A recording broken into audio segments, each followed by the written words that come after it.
ঘুমানোর পূর্বে 3 বার যে দোয়াটি পড়লে সকল গুনাহ মাফ হয়ে যায়।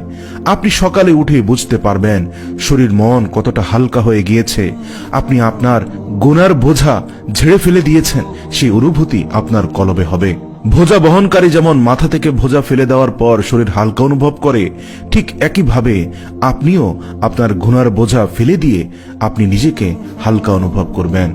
তাই প্রিয় আলোর পথে যাত্রীবৃন্দু, আজকে আমরা আলোচনা করব রাতে ঘুমানোর আগে 3 বার যে দোয়াটি পড়লে আমাদের সকল গুনাহ মাফ হয়ে যায়, সকালে ঘুম থেকে নিষ্পাপ হয়ে উঠতে পারবো।